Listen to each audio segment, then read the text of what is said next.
Welcome, low ego action heroes. This is Debbie Levitt from Delta CX. We're a full service CX and UX agency, and welcome to the late version of Tuesday's office hours Ask Me Anything. It's only the late version because now I'm trying to do 2 a day just to see if we can accommodate some people in some other time zones. So it's 6:30 p.m. my time. Time to hear from you and see what your questions are. Normally, I hang out here for about an hour and take whatever questions you have, and all questions are welcome. You can ask your questions a few different ways. You can ask them in the LinkedIn or YouTube chat. I am monitoring that as of right now. You can also ask 24 hours a day, 7 days a week here, deltacx.link/ask. That will go into my email, and I will get your question on the list if it's not Tuesday and we're not live. So you have many ways to ask questions. All questions are welcome, beginner, intermediate, advanced. I don't know everything about everything, but I'll do my best to answer all questions, and they're all welcome. So thanks to our 3 YouTube live viewers so far. I don't have the LinkedIn count in front of me. I just see the YouTube. And I'll just wait for the questions. I am also having a shake for dinner, as I have had my delicious lunch today. So hopefully everybody is eating something good wherever you are and whatever time it is.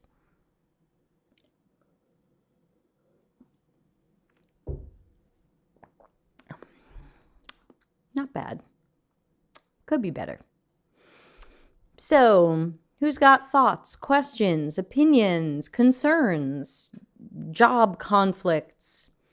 It's all good. It's all welcome. Let's make sure all my windows are working. 107.89, yes. I'm just here till an hour, or until we all give up. Also, this is the tip jar. It's totally optional. But if you're on YouTube, you can drop in a super chat or super sticker. Also, we now have membership, so there you go. And what else can I tell you? We have questions coming in. Hooray! R for Everything and Solomon. So let me get both of these questions in. And R for Everything, it looks like your question got cut off. Oh, yeah. Okay, I just got the rest of it. Let me paste everybody into my list. Hi, Solomon. Good to see you virtually. And let's get these questions on my list. Remember, I am keeping a list so that these can all end up in the description of the YouTube video. Office hours are always archived in the Office Hours playlist. So let's take a look at R for Everything over in YouTube. And the question says, usability testing question. If the website is bilingual, I had the first 2 participants test the first language, and now the second language prototype is ready. Can I test the next participants in the other language? That's what the rest of it said. Or the results won't be effective. Okay, super question. Thanks for asking it. If you have a website in multiple languages and you've done some good regionalization, then chances are your website had to change more than just the language. If you're really doing it right, if you're just getting by, then maybe just the language. But typically, especially since these might be different audiences, communities, countries, cultures, sometimes personas or target audiences, I would probably say test 5 people with each as your first round. The problem with testing with 2 is that you could end up with flukes. You could end up with 1 or 2 weirdos, and you don't know who is the weirdo because you only met 1 or 2 people, and now you don't know. So I think the rule of 5 for the first round can be good, but in your case, I would say 5 in language A and 5 in language B. And also, what are you testing? Are you testing the copy itself and their reaction to it, or are you testing some other aspect of the usability or the design? So I would probably say 5 in each to get the best results. Otherwise, again, if you test with too few people, you run the risk that you didn't catch all of the most obvious first round of bugs, and that you don't know who's a fluke or an outlier. But once we get 4 or 5 people in there, we can start to see the patterns, and that's what you're looking for. I hope that helps. If you have a follow-up question, please post it. Giancarlo, ho visto la domanda. and you're on the list. Solomon says, why is there such a vocabulary inflation within the UX discipline? Why do people rename pre-existing processes or methods with different terms? That is the $1,000,000 question, and you're right. If I had to guess, and again, this is a guess. So let me take this question off the screen. We're on the next one. If I had to guess, I think the best guess I could give would be ego. I think some people rename things hoping that they will have their place in history, or something like that. I've seen, there are multiple people who have made derivatives and slight variations of user-centered design, and they all give them their own name. And my thought was, what was wrong with user-centered design and human-centered design? Now we're all split up and confused. It just reminds me of religion sometimes.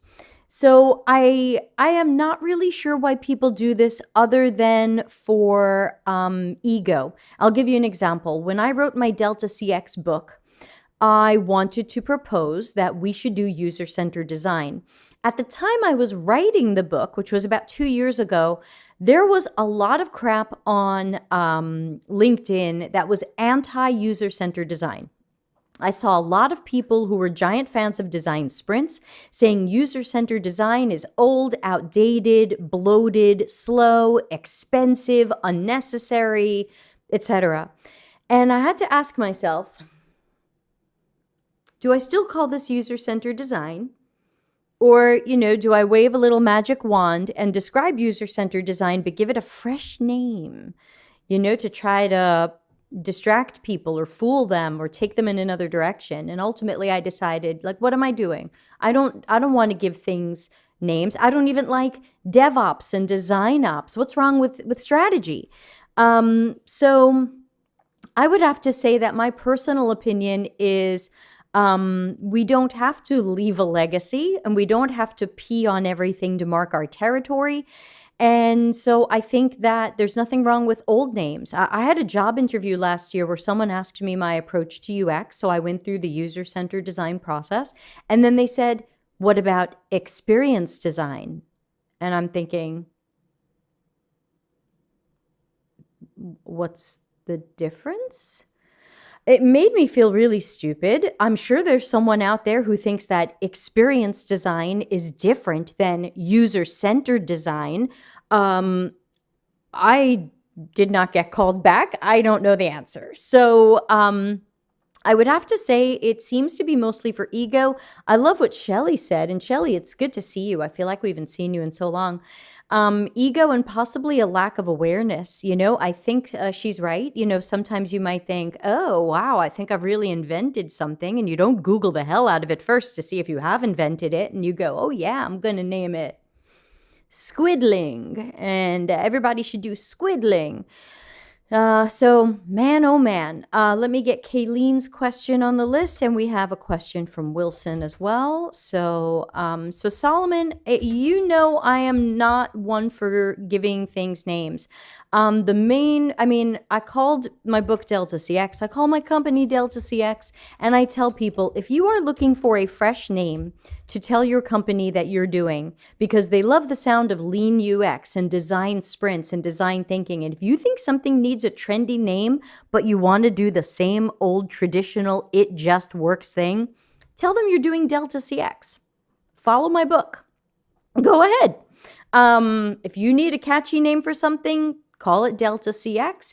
Everyone will go, ooh, what's that? And you'll say, it's this really great money-saving approach where we're going to know ahead of time if we're building the right thing or not, and save engineering time, customer support time, and customers all kinds of hassles. Hey, it doesn't sound so bad. Look, it's the same old thing. But if your company needs a cool-sounding thing to hang their hat on, call it Delta CX. Otherwise, call it user-centered design. That's what it's been. So there you go. I hope that helps. And let me know if you disagree. I would ask you, Solomon. You always have good answers and ideas on things. Like seeing your posts. And now we've got Giancarlo over on LinkedIn. And the post says, Today, new development methodologies such as agile are creating various problems because they delude companies that it's no longer necessary to listen to the customer. What do you think? Yeah, I wrote a book about that. So I completely agree. I think agile has really taken a lot of things in the wrong direction because while the spirit of agile makes sense, a lot of the implementation and the execution of agile tends to be faster, faster, faster, faster, faster. And then it kind of accidentally adopted a little bit of lean startup, which isn't lean and is really just for startups. And so I am working on a new talk that I'm very excited about. Every year I rewrite my UX and Agile stuff and I give it a fresh name. So a few years ago it was DevOps ICU, as in your DevOps are in the intensive care unit or terapia intensiva. And then last year I was calling it Dev and UX. And this year I'm calling it Improving Agility by Using Customers' Definitions of Quality and Done. And I'm basically saying agile, lean, not lean, whatever. It's time to be focused on customers because everything else has been garbage. Everything else has been a waste of money. Products are getting worse. Customers are getting angrier. They expect more and they're getting less. So, I think that agile can be done better than it is, but while engineer is acting like the king of everything, or the queen, and we unfortunately are rolling over and being walked on willingly. We're going, oh yeah, people want to do design with us. We'll do workshops and exercises, and we'll call them sprints, and we'll say we're agile. Now we've given up our power. Now we've told everybody our work is easy and they can just come and do it with us in a little workshop or something. And I think that's been bad for us. And I think it's going to get worse until we all start speaking up. We're an advocate for the customer and we're not an advocate for ourselves.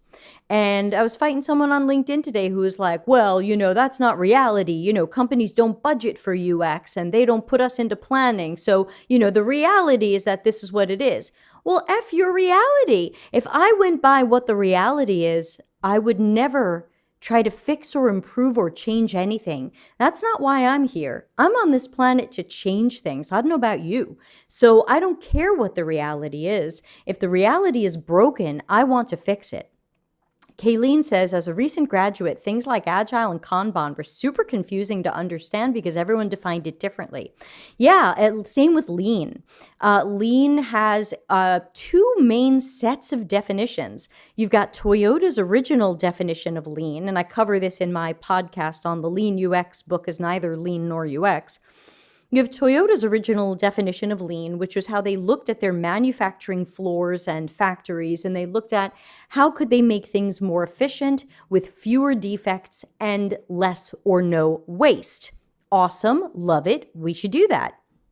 But then, as of lean startup, lean seemed to start meaning, let's do the least we can and just keep moving. Just keep going fast, just do the next thing, just do the least you can, that's good enough. Well, it's kind of the opposite of what Toyota was shooting for, yet both of these things call themselves lean. And unfortunately, lean UX went in the direction of lean startup. And so to them, lean UX is just do the least you can, go fast, guess, and you'll figure it out later. That's a lot of what lean startup says, and lean UX decided to copy a lot of the book and just say, yeah, here's how we can do that in UX. The model doesn't work and it doesn't make sense. But I love original lean. I wish we were doing original Toyota lean, where we're really working on identifying causes and sources of waste. Waste in our internal processes, waste in the customer's experiences. So much is wasted and we just keep doing it. So there you go. Kayleen says, I was watching some of my friends work in companies claiming to do lean or agile, and then I would look it up and think, this doesn't sound lean or agile at all. Exactly. So thank you for these questions. Keep them coming and feel free to post any follow-up questions. I'm happy to take follow-up questions. Let's see. Next on our list is Kayleen. Let's see. Where did that question go? Here it is. Kayleen, how does my microphone sound today? I completely changed my effects rack. I hope it sounds better today. Thanks for your help the other day. Kayleen says, each one of my participants has a similar but slightly different task flow. I've been making separate task flows and then waiting to compare them. What do you tend to do? Great question. If you take a look at Larry's original task analysis video, his task does seem very linear. And so you feel like, well, if that's what one person does, then if someone else does something different, I must have to make a separate task flow. If they're very different, I probably would make a separate task flow. If they seem to be variations of each other, we just use branches. So when Larry and I did a task analysis last year, and we were looking at how certain sellers list their item online, there were some small variations in how people did things. Some people took pictures with their phone. Some people took pictures with their camera. Some people took the picture from their phone and kept it on their phone and uploaded from the app. And some people moved the picture from their phone to the computer and uploaded from the computer. So at that point, we had our task analysis branch into 3. So we had 3 green sticky notes to represent the 3 things that could happen at this point in the process, because they're close, they're different, but they're close. It's the same step done a few different ways, which meant some different tools, some different workarounds and things for people. So it got a little complicated there, but it was probably a cleaner representation than trying to show completely different task analyses. Kayleen says, it sounds great. I assume you mean the microphone. Thank you. Some are slightly different. Some are very different. And there are definitely branches. I'm getting it all out on the board. You got to get it out on the board and then decide, excuse me, I'm having my dinner shake and now I'm hiccuping. What you think is the best way. That is part of analysis. And that could be opinion-based. You might look at it and go, wow, these are really different. I need separate task analysis flows. And I might look at them and go, I don't know, I think they're close enough that you could do one. We might both be right. So, try to make it something where, because remember, the next step is task flow optimization. So if you do separate task analyses, you're going to have to do separate task flow optimization. If people have pretty close enough task flows, then we can look at how we can streamline all of that for people. So, but, for the example I gave, we would still have to look at what's the best next step for the person taking a picture with their camera. What's the next step for the person taking a picture with their phone? We can't combine those. There's still separate steps done by separate people. So they still had to be considered. Let me know if you have a follow-up to that, or in fact, a follow-up question from anybody. All are welcome. Our next question comes from Wilson. It is a non-CX question, which are also welcome here. And Wilson says, what is your favorite cheese?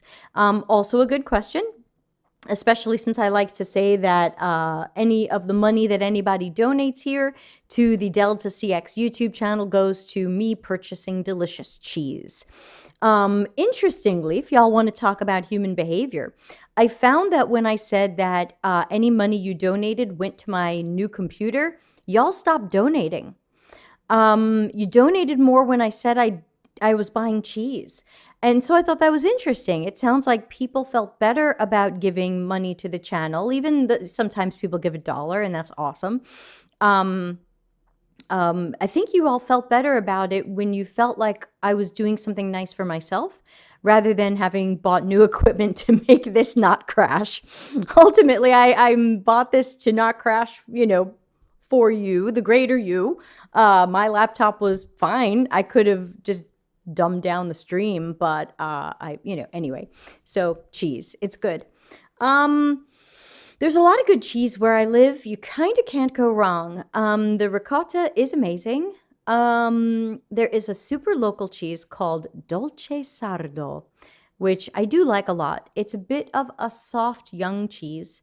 There's lots of lovely sheep cheeses here. Sheep is a big thing.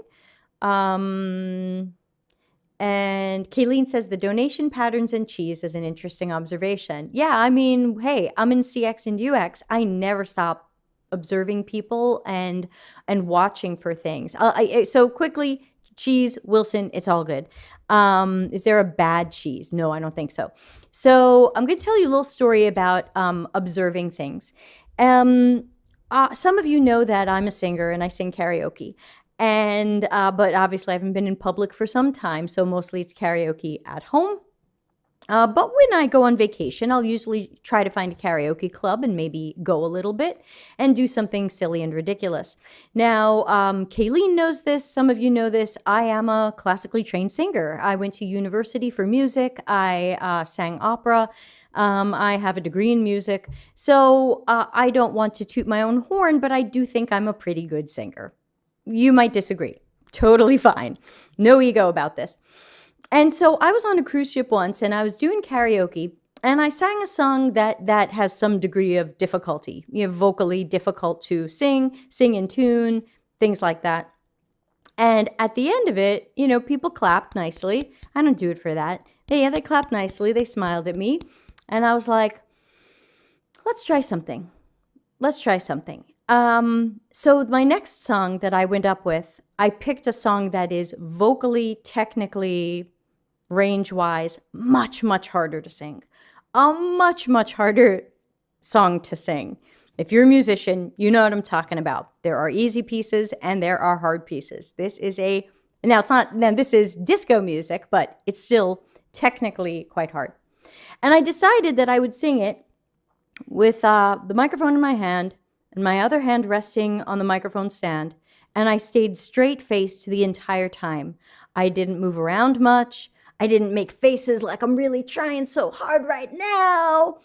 I gave this extremely plain face and I just kind of stood there and I sang something, again, not to toot my own horn, but quite technically difficult, a song that some days I can't even hit the notes on. And at the end of the song, almost nobody clapped. And I'm okay with that. Like, I don't do it for the claps. Y'all know that. But I was like, okay, so people aren't here to appreciate the musicianship, which we kind of know about karaoke. The performance is the performance, and the musicality is secondary. And I think we've all seen this at karaoke where there's somebody who comes up and they're not a great singer, but they're into it and they're dancing and you just fall in love with them. And so I'm that weird person who will run weird experiments in public places just to see what people do and to try to learn a little bit more about human behavior and perceptions of things. And it's just in my blood. It's stupid. It's silly. It makes a good story. I don't know. Kayleen says, I see where this is going. Don't get me started on this. Yeah. I mean, like Kayleen, if you watch two-set violin on YouTube, you know that they're always making fun of people who play Flight of the Bumblebee to show, how good they are at whatever instrument it is. And so there you go. Kayleen says, did you do the opposite thing for the next song? I think I stopped after 2 songs that night. But it was fun because I usually do like a lot of 70s disco songs. And on that trip, there were a bunch of college kids. And, you have to remember a few years ago when this happened, I was 44 or whatever I was. And these are college kids. And they were like, oh my God, we love that song. We know that song. And they're like 19, they're like 20, 21.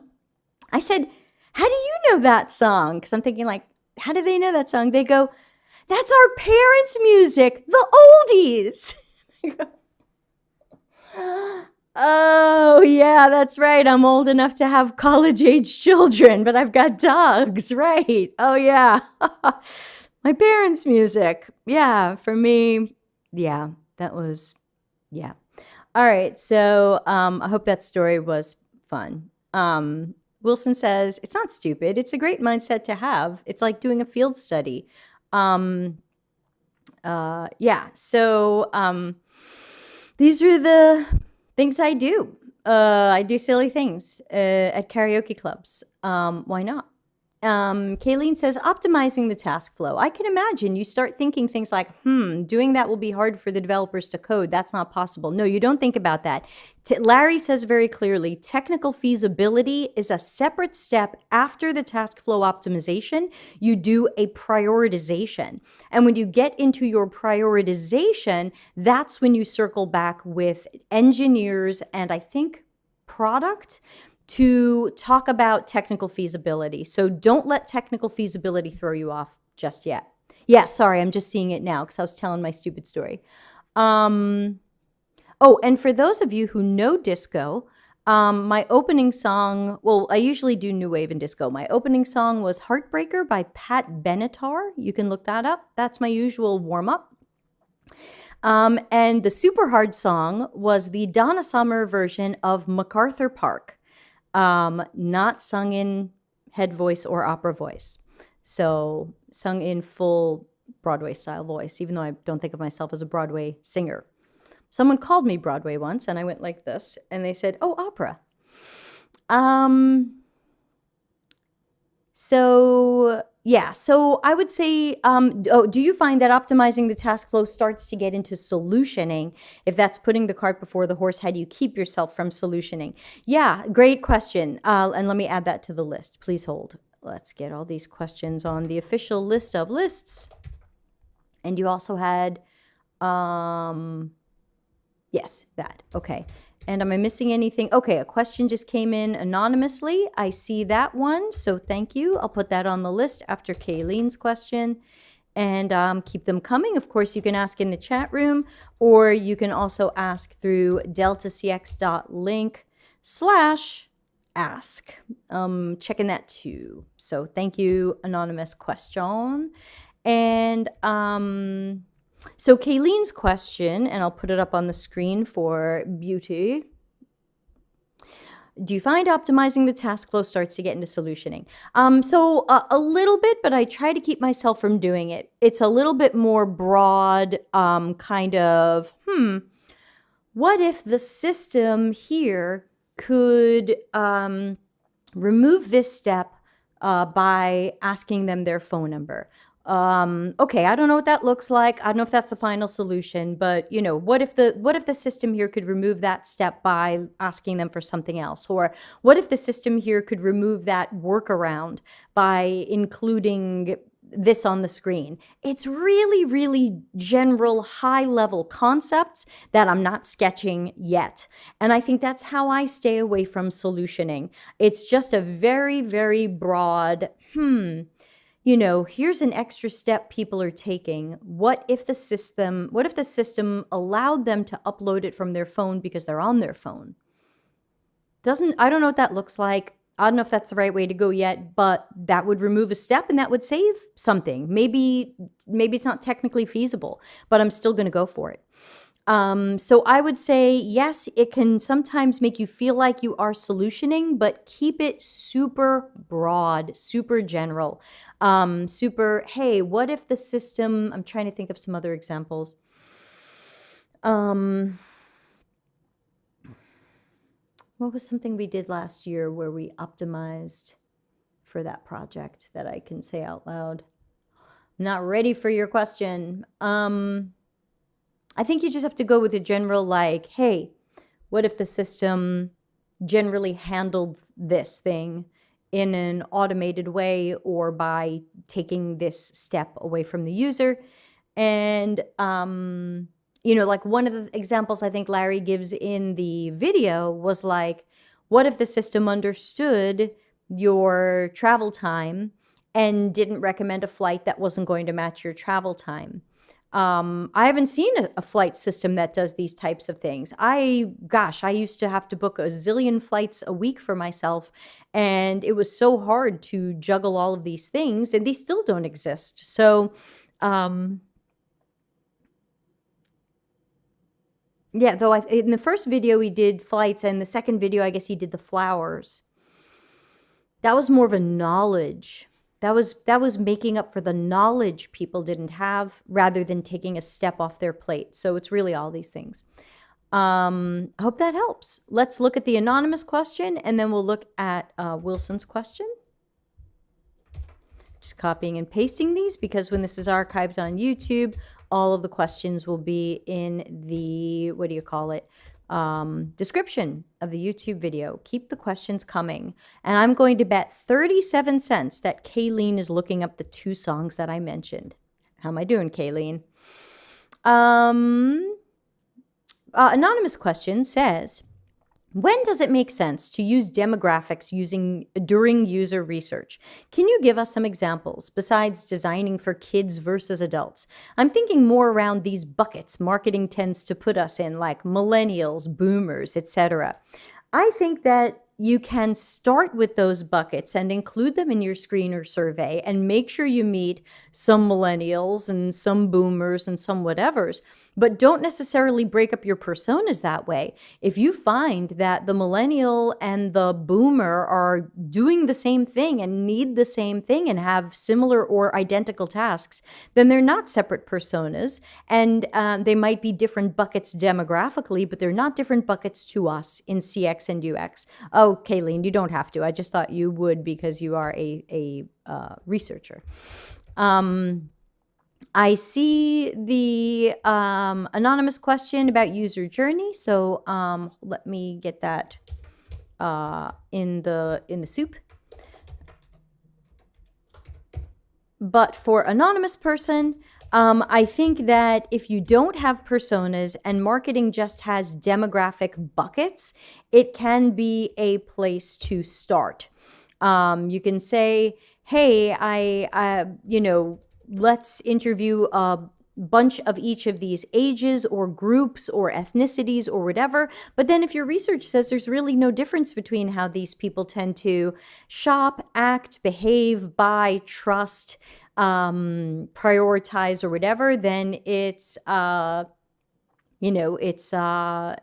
then our buckets or personas or groups or segments are different than marketing. Let your research decide that, and it's okay to use your screener survey to collect genders, ages, and other things. Try to recruit for a good sampling across them and see if there are differences. If there are differences, good thing we checked. If there aren't differences, hey, guess what, marketing? There aren't differences. But I do tend to call these lazy buckets because of my age. I tend to get lumped in with assumptions. They think, okay, Deb's in her 40s. She must have college-age children. So let's show her lots of back-to-college advertising and give her a happy Mother's Day ad. And I purposefully didn't have children. I have 5 dogs, which you can follow on Instagram. So for me to see these things seems like a lazy bucket. You would think that at some point someone would recognize my shopping behavior or online behavior or Google behavior and go, I don't think she's got kids. She's never looked up anything related to kids. She's never bought anything for a child in her life. I don't even buy for other people's kids. Bleh. It's like spiders. Yuck. Well, don't kill them, but like yuck. Okay.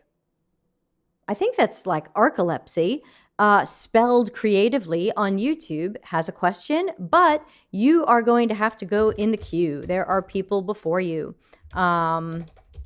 So let's put arcolepsy on the list. And Kayleen says, when I prompt participants to start their task, I stress that they do what they normally do. I noticed people would still do something they would normally do because they guessed what I wanted. Oh, thank you, Charlene. Charlene put up a super sticker. Thank you. It says a pixelated hippo. Thank you. Thank you for the pixelated hippo. Did it drop into the cup? Oh, here we go. Oh, it was just coming in and I refreshed. Thank you, Charlene. It should drop in at some point, but thank you, Charlene, for the super sticker. Here it comes. Thank you very much. We have a tip in the tip jar. Arcolepsy, you are on the list. And where am I on the list? So I hope that helps. Person who asked the anonymous question, let me know if you have another or follow-up question. Thank you, Charlene, again. More cheese for us.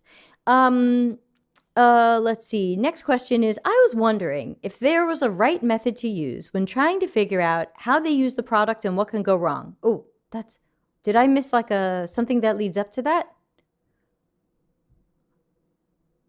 Where'd that one come from? I was wondering if that was a right method to use when trying to figure out how they use the product and what can go wrong. I feel like I've copied half of a question. I'm sorry. Does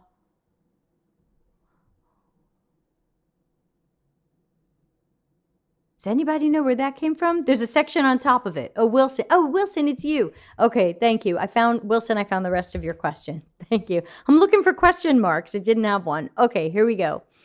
Let's roll that back and try again and get all of Wilson's question out of my mouth. It says, in the past, I tried doing a card sorting activity with 5 participants to understand how often they use each feature in our product. I did get some great insights on how they weren't using the product. I was wondering if that was a right method to use when trying to figure out how they use the product and what can go wrong. Now, Wilson, I'm probably lacking some information here, but my guess would be that if you are trying to determine how people are using a product, a card sort might not be the right way. A card sort is typically an information architecture research adventure where we're looking to have real or archetypal users show how they would organize things, how they would group things into groups, or what pages or sections they associate with others. A card sort is unlikely to tell us how people use a site or where it's going right or wrong for us. A card sort is typically for us to start working on a better hierarchy, taxonomy, sitemap, organization, and to get input from the user or our customers on how they perceive that taxonomy, hierarchy, organization. Denise, I see your question, but I do feel like we talked about this 5 months ago, so I'm sorry it hasn't been getting better. But hopefully you like Germany. You're in Germany, right? So Wilson, I would say that if you're trying to watch people use your current product and see where it's going right or wrong, that wouldn't have been a card sort. That would be that would just really be maybe a moderated usability session with observational research where you're having them perform tasks on the site or in the system or in the app, and you're just letting them do their thing naturally, and you're noticing where they seem to run into the 4 horsemen of bad UX: frustration, confusion, disappointment, and distraction. My registered trademark. So does that make more sense, Wilson? Do you have a follow-up question there? But I would say more of a moderated usability thing or observational research on how people do this now, and just shut up and watch them and see where they're not using the product or which parts they're not using or things they do use or don't notice. I hope that helps. Ask your follow-up questions. This is Office Hours Ask Me Anything. And of course, please subscribe on YouTube and ring the bell so you're notified when I go live, which is now like 5 times a week. Empathize with the like button. Tell YouTube you dig it. You can join our Slack channel. And of course, we have the tip jar.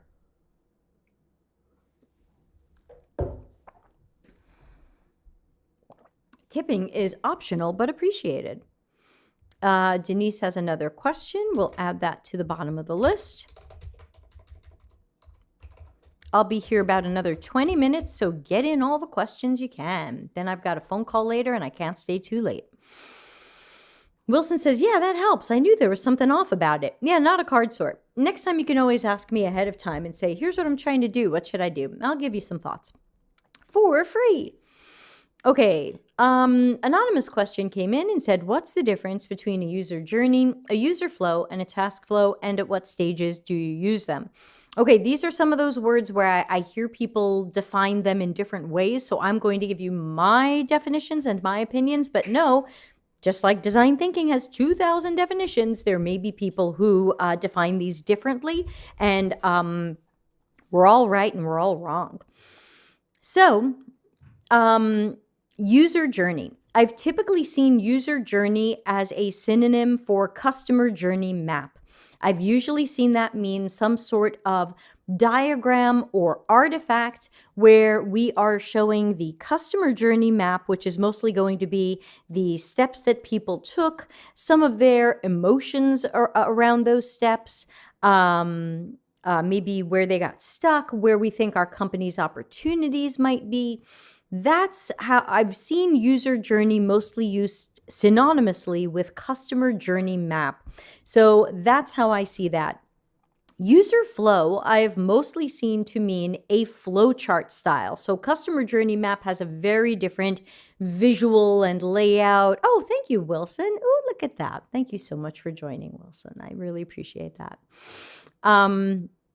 So customer journey map, I said that. User flow is more of a traditional flow chart. It's just showing steps people take, where things branch out, where there are decision points, and where the path a user takes on the site can change because this person logged in, this person didn't log in, or this is a new user, this is an existing user, or something else like that.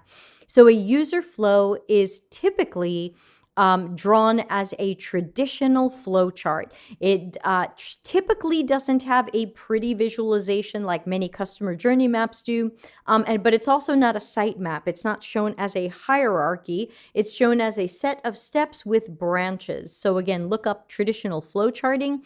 That's typically where I see a user flow.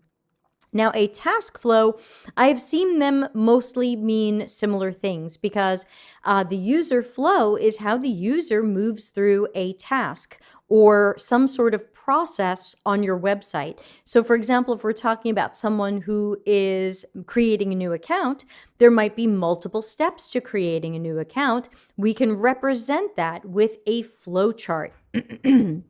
So we can show the steps that they take, where it might branch off if something different happens during the process, if there's different possible outcomes for something like that. There are other flows that have more possible outcomes, but I would say a task flow and a user flow, I would say are probably pretty much the same thing, but I would say task analysis is a different thing. And you can please see the task analysis video in the micro lessons playlist. It's not exactly a flowchart, but it does show steps. And then it has other details off to the side, but they're not meant to represent steps. So that is more of a task analysis. Again, these are probably Googleable, and there might be definitions that disagree with mine, but that's mostly what I've heard. At what stages do you use them as the other half of the question? I almost never make customer journey maps. I just feel like they're not very strong. I know many people who made them up. They didn't even use customer observation. They just made up what they think people are doing, or they made up what they think people will do in the future, which is not what you do. So I don't use customer journey maps, but some people do these. If you are going to use it, you would do it after your qualitative research. Now that we observed people, let's map out what their steps were and how they seemed to feel about it and what actions they took and the thoughts that they had and where our opportunities are to maybe improve that step. It's the pretty and, in my opinion, less effective version of the task analysis that I'm teaching in the micro lessons. When would you make user flows and task flows? So typically those are made at kind of at the end of research, where research kind of meets information architecture, and we're trying to take what we learned about what people do and start optimizing it, because usually the customer journey map is what people are doing now, and the user flow is our improved version of that. And again, we have the cousins of these in our task analysis lesson, because we have task analysis and optimized task flow. So typically these user flow types of diagrams are kind of where good information from research starts meeting up with information architecture and better organization of what the user is doing or could be doing. So I hope that helps. Let me know if you have a follow-up question. I don't want to go on forever on that one, but, so yeah, there you go. Let's see what's next on the list. This was in this room, so I think I will be able to put it up on the screen. Let's find it. It's from interestingly spelled arcolepsy, and it says, How would you recommend standing out from the crowd when applying? Not just for juniors, but all levels of experience. How to get your messages, emails, outreach, etc. seen. That's very hard right now. I don't have the silver bullet, and I'm not an HR or recruiting expert. I do think that one of the main ways that anybody can stand out is to look like they know what they're doing. And if you've seen episode 54 in the live podcasts, which is in the podcast playlist, then you would see that I think that our portfolios are our opportunity to tell our story and say, I can do this. Now, in some cases, an automatic system is going to reject your resume before anybody sees your email, your outreach, your portfolio. It's unfortunate, it's wrong, and there's nothing I can do about it. If someone put into the system to throw these people in the garbage if they don't have a master's degree in UX, then very few of us are going to get through, including me. They won't care that I have 4,000 years of experience. They didn't see the degree they wanted, or they didn't see 42 years of using Sketch, and they don't want me. So I think there's very little that you can do about that other than say, bullet dodged. I don't want to work at a place that takes that inhuman approach to human-centered design. But when someone is looking at your stuff, I think you can stand out by having great storytelling that helps explain what you can do and the process and approach that you have, so that we can look at it and go, oh, yeah, looks like Arcolepsy knows what he, she, they are doing. We should meet this person. This looks pretty good. It's speed dating. That's what you want. When we look at a portfolio, what was it? Episode 104 or something like that was Julia DeBari talking about boot camps, but she did talk a little bit about how she reviews portfolios. And she talks about how she will skim through a portfolio in 30 seconds. And if she doesn't see something that captures her attention, she's done with it. And if she sees something that looks good, she will stop and read a little bit more. Most hiring managers are telling me they're spending 90 seconds in one portfolio project. So again, the skimming, scrolling version.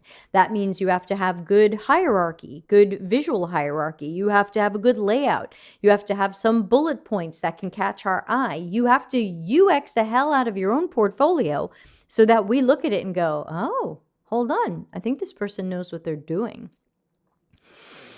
So, there's something, I get rejected for jobs because they want me to have worked in geology and I haven't, or they want me to have been a corporate manager before and I haven't. And there's no way I'm going to talk that person into that. And that's too bad. So I think that the best thing you can do to stand out is keep reviewing your resume, keep trying to format it to be parsed as well as possible by these automatic systems, and make a better portfolio, get some feedback on it to make sure your storytelling is really strong. And when I see that portfolio, I'll go, oh, yeah, that person knows what they're doing. Because I've looked at well over 100 portfolios in the last year, and I walked away feeling like 4 people could probably do the work. So that means if you can do the work, you're going to stand out, because I see a lot of people who can't do the work, at least in my opinion. That's me judging them. I'm flying red flags all day long if you've ever gotten a portfolio thing from me. Let's zoom that out. Kayleen says, people have their own hypotheses about ATS and the resume screening software and how to get past it. Worse is when they speak with a tone of authority. Yes, this will work. It worked for me, but they're not a recruiter or hiring manager. Yeah, I don't know what works for anybody anymore. I can't make sense of any of this. And we've talked about it in the past. We have an earlier episode on UX and storytelling, I think, where we tried to cover this a little bit, and it's a mess. I think the best you can do is just show your best work. If it's confidential, you'll have to anonymize it or minimize it, but if you can, show it at all. But you've got to win me over with the story of what you can do.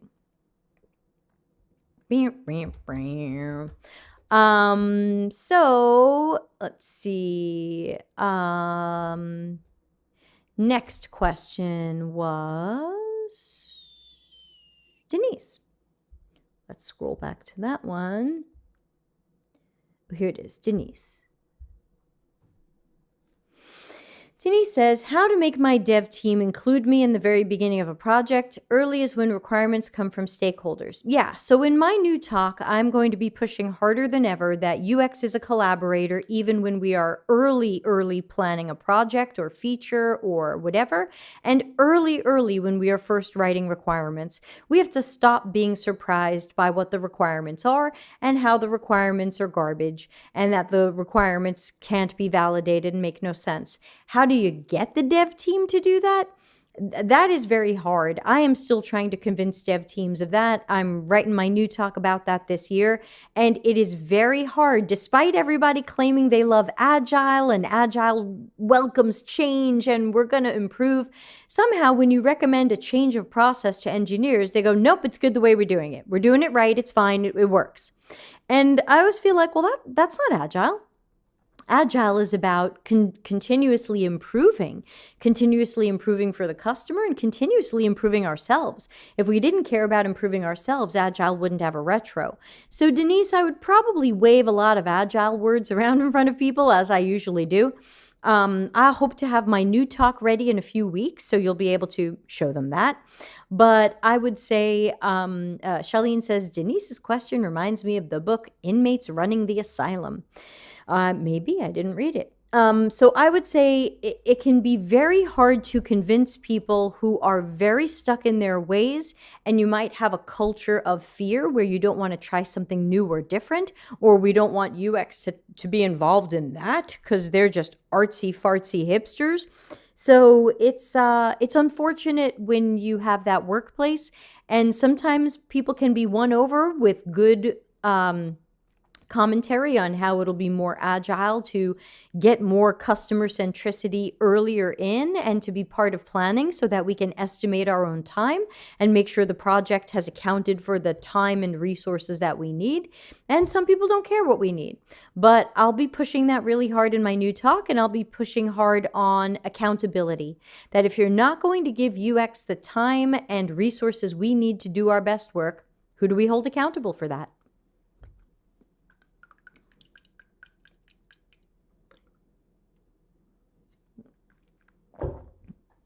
I want to start seeing people get in trouble when they overrule us and exclude us and run with something, and then it sucks. Who's getting in trouble? Right now, nobody.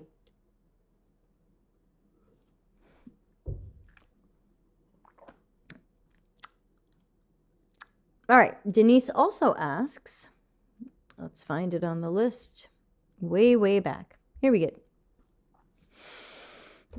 And this might wrap it up for office hours today. Denise's question will be the last. If you do have another question, you can send it to deltacx.link/ask, but I will have to save it for next Tuesday since I do this once a week. Okay, Denise's other question was, and it's up on the screen, how to compare two equally good UI solutions and choose one of them over the other.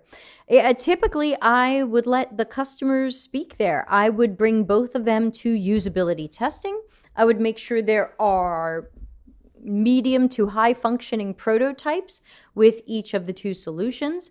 I would give people the exact same task. And of course, in your research planning, you have to decide, how will you pick the winner? Is the winner picked because people were able to do things faster, people were less confused, people were more confident, people were more likely to do the task at all? There's lots of ways to measure tasks and task completion, but I would be checking, even though you're thinking, when you say UI solution, I'm thinking you mean color or branding or aesthetics, but I would say no matter how you meant that, usability testing both will tell you a lot. And the number one thing it will tell you is where can each of them improve? And now you have the chance to do one more round of iterations before you call anything finalized. And Wilson says, what about A/B testing? And I would say that A/B testing is a little bit more of a tool of marketing, but to me, the downside is very often B hasn't gone through usability testing. Sure, sometimes it has when you've got some good user-centered design happening at your company, but more often than not, I am seeing people who say, hey, we've got a concept, just have engineering build it, send it live, and give it to some real customers, and let's test it. Well, now engineering had to build it. Now it had to go live. Now this is the system that a whole bunch of our real paying customers have to use and maybe learn or figure out or see what the differences are. And then what's going to happen? The A/B test is over and they go back to the other way, or they're stuck with it, or so many ors. So many things I don't like about A/B testing, especially when it hasn't had usability testing. I don't think unleashing it on the public in an A/B test is the first time we should test something, because those might be our paying customers and we don't want to treat them like guinea pigs. Let's get a small group of test subjects who don't have to be stuck with this for real and can help us find some of the bugs and the problems early on. So I would say usability testing more than something like just A/B testing, because I tend to feel like A/B testing doesn't tell me enough. It is not my typical go-to thing. There you go. I see we've got Heath in the chat room. Heath says you have to show the ROI at the executive level of good requirements up front, and UI and UX aren't in the BA playbook. Yeah, and sometimes they're hostile towards us. BA is business analysts. They typically write the requirements in a corporate setting. But again, there's so much to showing the ROI. It's a much more involved thing than just, hey, show the ROI. We really have to plan ahead on what are our success criteria. Where do we think we'll see the ROI in this process? What about internal time and money saved? What about customer support saved? ROI is so much more than did we make more money or sell more widgets. So always look for opportunities to show not only where we made money or retained customers, but also where we saved time and money on internal processes, especially because engineers didn't have to build it and then throw it away because it was a test idea, or build it and then fix it because it was a crappy idea. So it takes a while, and it's going to take a lot of people where you'll need to get that data to show it, but I do think that showing ROI in multiple ways is going to be important. And Charlene says, get BAs on your side and run requirements together. Yes, that's in my book, but a lot of BAs still see us as a threat, and they're not always partnering with us, though they should. Heath says, requirements like drop down on top left with these 40 things. Yeah, exactly. Requirements are typically overwritten, and I do have slides on that. I talk about how we've got somehow, I can't remember the exact script on my slide, but I talk about how we've got there's what the business goals and strategies and initiatives are, and there's the customer goals and tasks. So what's our customer trying to get done, and what does the business hope to do or hope to sell them? And I think these are a little more aligned than we sometimes think until the BAs write the requirements. And so while the customer might want to do something and the business might have a similar strategy where they want the same thing to happen, then not everyone, but a lot of BAs show up and they start completely prescribing the exact thing so that we have no problem finding, no problem solving, no creativity. There are BAs who will treat us like order takers, and there are teams who will treat us like we didn't do our work right if we didn't follow exactly what the BA wrote out in the requirements. Like Heath said, if you didn't put a drop menu in the top left with 40 things in it because that's what the BA wrote, then you did this wrong, and go back and redo it. That is old leftover from oldness, and it's got to go away. But there are so many people who don't want to change that, despite everything we claim about agility, because they're afraid of that change. They're afraid that they won't be needed the same way, and so then they just poop on us. Let's see. Why would they see us as a threat? Because many BAs think they do what we do. They think that they are just designers without the design. I've met a lot of BAs who like to ask customers what they want. So they think that they're interviewing customers and they're researching and they don't need us. I see BAs who imagine that they're kind of UX designers because they can make wireframes and they can write the requirements. So they're doing what we're doing. Why do we need Debbie and Charlene and Heath? So it gets pretty complicated, and there is two interviews in my book about this. So if you're going through my book, you'll get there. Let's see. Heath says, when will you find yourself back in the U.S.? As of now, I don't know. It's not safe to travel. I am not in a rush to get the vaccine, and I don't know. Charlene says, sometimes BAs come up with a solution and a wireframe, and it is sad. Yeah, and Wilson says, yeah, that's what I get. That's very, very common. I can only say, please give them my book as a gift and just magically bookmark the chapter from BA Billy Johnson, who said she used to do that until she learned better. So, and she trains BAs now to not do that. So that. Someone else sent in an anonymous question, which I will cover before we go. But then, y'all, we got to go. So, because now we're running late. And there's a crying face happening from Wilson. So the anonymous question I got said, you're always doing so much. What does your typical week look like? Let's take a look. Okay, so yesterday I didn't have anything until we did the affinity diagram. That's rare, so I spent the day editing my HR videos. I got almost half of them done. That was good. Then we did the affinity diagram.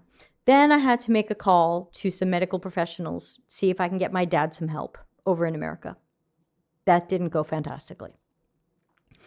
Today, I did early office hours at 10 a.m. my time, so I woke up at 8. And then I had to upload, so I have everything in my calendar. Then I had to upload all of my Acture videos to Otter to transcribe them so my boyfriend can translate them into Italian, because we're training some people in Italian, and I thought maybe he can just work from what I said in my videos, but I riffed the videos so I don't have a script. Then I have some time blocked off to work on the slides for my new talk about improving agility through customer centricity. Then I practiced a talk I'm doing tomorrow. You won't see it. It's a private corporate talk. And I practiced that. 3 o'clock, I had an interview with a participant in a research study that I'm doing where I'm a freelancer for someone else's company. Really nice guy. I liked talking to him. 4:30 p.m., I had my Italian lesson. That ran an hour. I'm here now. After this, I have an hour of Acture training with a private client. Tomorrow, say yes to this. Tomorrow, I have a reminder to myself to apply to some conferences. I also have some time blocked off to do a site audit for a new client project that we're starting. At 2:30, I need to check into the event where I'm speaking, and I speak at 4:10 p.m. So we're not streaming tomorrow. I'm going to be speaking at this virtual event. At 7 p.m., I have another interview for the project that I am a freelancer on. At 8 p.m., I promised I would send the company my notes and update the Miro board. Thursday, I am appearing on someone's podcast at 10 in the morning. That will be pre-recorded. You won't hear it. 11:45, I have a reminder to myself to check that my post office box in Tucson was renewed. 12:30, I have a reminder to invoice my monthly clients because it's April 1st. At 5 p.m., I have a weekly meeting with the project that I'm a freelancer on. At 6 o'clock, I have a reminder to draw the giveaway for the free ticket to the BAD conference. Not too many of you have applied, but just go to deltacx.link/giveaway. 8 p.m. is a check-in with my new client. 8:30 p.m., reminder, since it's April 1st, file my quarterly unemployment taxes in America, because I have an American corporation. I don't know if I should go on, but that's kind of what my time looks like. In general, I try to be in bed around 10 or so at night. But if you're in the Slack channel, you know that sometimes I'm messaging you 10:30, 11 my time. Usually by then recording voice messages because I'm getting kind of sleepy and I don't want to type. How's your relationship with time management? Very strong. I mean, everything I said to you is in my calendar, and if it's in my calendar, it gets done. As an example, my email inbox has 9 emails. So I generally get things done, cross them off the list, move on. So I would say my relationship with time management is fantastic. In fact, I like to joke that I can create time. So my days can be pretty busy, with lots of little to-dos, usually not giant things, but with the things I've been writing lately, there are giant blocks of time. So like tomorrow, I'll probably spend hours auditing this client's site, taking screenshots of disastrous UX moments, writing some things up, and then kind of compiling what my partners on the project have found. They're working on theirs, I think, today. And we wanted to try to get it to the client by Friday. So I've got, the streams with all y'all. I've got coaching clients. I've got extra training clients. I have real projects that I'm working on. I always have some talks that I'm writing. But I stop and cook. Charlene knows that today the Italian culture has worn off a little bit on me. And today I cooked a lovely shrimp stir fry with green beans and cauliflower, a Chinese American style. I'm sure nobody who's actually Chinese would find it to be Chinese, but I'll just call it Chinese American style. Charlene says, gotta go, yoga time. Okay, see you, Charlene. Thanks again for the tip. Kayleen says, you could probably teach lots of people about time management and staying focused. Maybe, but also, as you've seen, I'm a bit of a strange multitasker. There's things I can do at the same time, like you saw the typing with the thing. So Kayleen says, boyfriend made a beef roast. Hooray, boyfriend. Thank you. Send it over. Yeah, I would say, and then of course I try to take some time each day to go hang out with the dogs. If you're following them on Instagram, I put up pictures of them and tell silly stories about what they're up to. Today I took a video of the neighbor's horses and I have to put that up. Mommy horse and baby horse were back. I try to keep it balanced, and I do try to get into bed and spend a lot of time in bed. So I would say many nights I'm asleep by midnight, and then many days I'm up 8-ish.